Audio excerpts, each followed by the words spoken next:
दोस्तों, मेरी ये बात हमेशा याद रखना।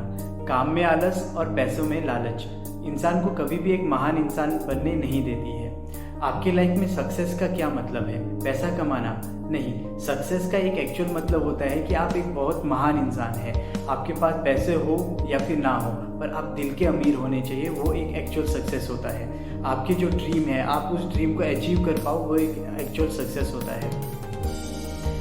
आपको एक कहानी के थ्रू में ये चीज़ समझाने की कोशिश करता हूँ। एक बहुत ही महान राज्य का एक राजा होता है। उस राजा के पास सब कुछ होता है।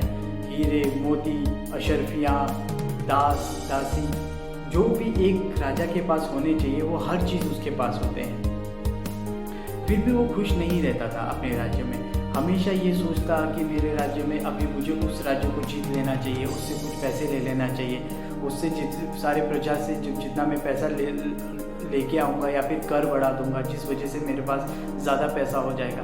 दूसरे राज्य से लूटा हुआ सामान मेरे पास ज़्यादा पैसा हो जाएगा, शायद मैं तब खुश रहने लगूंगा।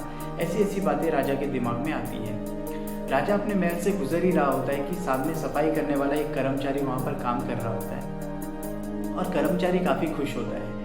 राजा ये देख के परेशान हो जाता है कि एक कर्मचारी वो खुश कैसे रह सकता है। तो सामने राजा कर्मचारी के सामने जाता है और कहता है, हे कर्मचारी, और कर्मचारी सामने हाथ जोड़ के उनके सामने खड़े हो जाता है।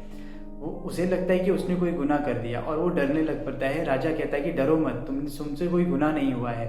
बस मैं तुमसे ये पूछना चाहता हूँ कि तुम इतने खुश क्यों हो? तुम्हारे पास, तुम कहीं के राजा नहीं हो, तुम्हारे पास हीरे नहीं है, मोती नहीं है, तुम्हारे पास महल नहीं है, खाने के लिए रोटी तक नहीं होता है, वो भी मेरे रहमो कर्मों पर तुम्हें मिलता है।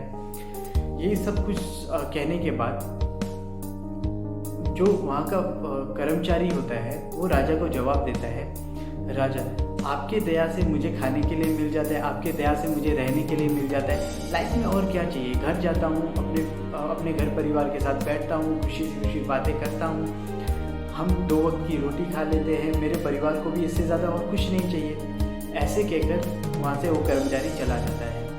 बट राजा कभी भी सेटिस्फाई नहीं हो पाता है। 4-5 दिन के बाद वो बहुत परेशान होने के बाद वो अपने एक सलाहकार को बुलाता है। सलाहकार को अपने पास बुलाता है और कहता है कि मुझे एक चीज़ समझ में नहीं आ रही है, कोई भी इंसान बिना पैसों का सुखी कैसे रह सकता है? और वो सारी की सारी कहानी सलाहकार को सुना देता है। सलाहकार कहता है, शायद अभी वो जो कर्मचारी है वो 99 के फेर में नहीं फंसा। अब राजा खुद परेशान हो जाते हैं कि 99 का फेर क्या होता है, 99 का फेर क्या होता है। अब सलाहकार राजा को कहता है, राजन, किसी सिपाही से कह के उसके घर के सामने 99 सोने की अशर्फियाँ वहाँ पर छुड़वा दो। राजा भी ऐसे ही करते हैं, एक बैग के अंदर 99 सोने के सिक्के डालते हैं और उसको उसके कुटिया के बाहर रख लेते हैं।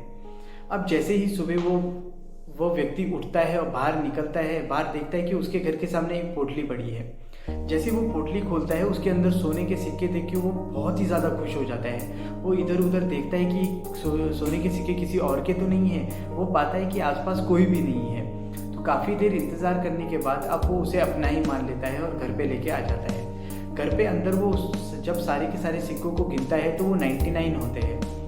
अब वो कहता है कि 99 तो कोई नंबर नहीं होता, ज़रूर ये हमेशा से इस पोटली के अंदर 100 सिक्के रहे होंगे, एक सिक्का ज़रूर बाहर गिर गया होगा। बाहर ढूंढता है और उसे जब बाहर सिक्का नहीं मिलता है तो वो परेशान हो जाता है और आज के दिन वो पूरा का पूरा वो सिक्का ढूंढने के लिए लगा देता है कि उसे एक सिक्का कहाँ पर है। और ये करते करते वो आज के दिन वो सफाई करने के लिए राजमहल भी नहीं जाता है। वहीं पर दूसरी तरफ राजा चुप चुप के उसके बिहेवियर में आने वाले इस चेंजेस को नोटिस कर रहे होते हैं।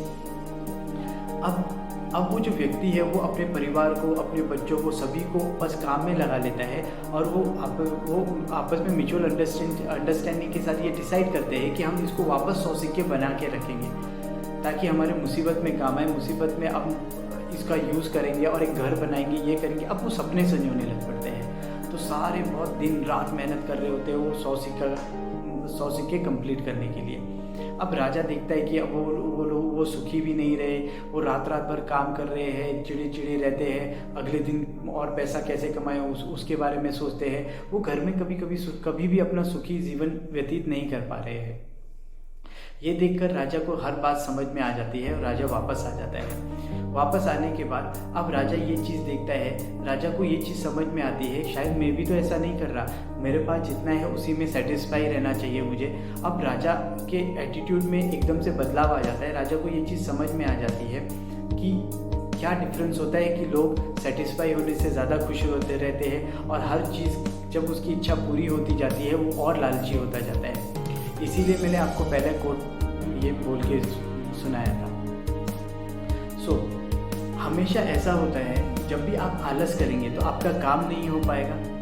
काम नहीं हो पाएगा तो आप कभी सक्सेस नहीं करेंगे। एक बार आप सक्सेस हो गए फिर आप पैसों के पीछे मत भागिए। अगर आप पैसों के पीछे भागेंगे तो पैसों का लालच कभी कंप्लीट हो ही नहीं पाता है। आप कभी भी उस महानता भरी ज़िंदगी को जी ही नहीं पाओगे। आप जैसे 70-80 के आसपास पहुंच जाओगे, तो कुछ लोग 90 के आसपास पहुंच जाते हैं, उनको ये रियलाइज़ होता है कि उन्होंने अपनी पूरी ज़िंदगी सिर्फ पैसों के पीछे भाग के गंवा दी। लाइफ में हमेशा आप जितनी भी ट्रेजरी कमाते हो उसको 2 हिस्सों में बांट लेना चाहिए। एक हिस्से को आप इन्वेस्टमेंट के तरह रख सकते हो, अपने सपनों को पूरे करने की तरीके से रख सकते हो। दूसरे इन्वेस्टमेंट को आप बजट कर सकते हो, उससे आप घर बनाइए, कुछ भी बनाइए, जो सुविधा की चीज़ें हो उनको लीजिए। पहले हमेशा आप जितना भी पैसा कमाते हो उसके बाद कभी भी ऐसा मत देखो कि ये सारा पैसा तो मेरा घर बनाने के लिए लग गया, ये सारा पैसा तो मेरे गाड़ी के लिए लग गया, अब मुझे और पैसा कमाना है, और पैसा कमाना है। जब भी आप ऐसे करोगे एक वक्त पर आप ज़िंदगी को भूल जाओगे और पूरे के पूरे लाइफ एक ऐसी चीज़ के पीछे भागते रहोगे जो सत्य है ही नहीं।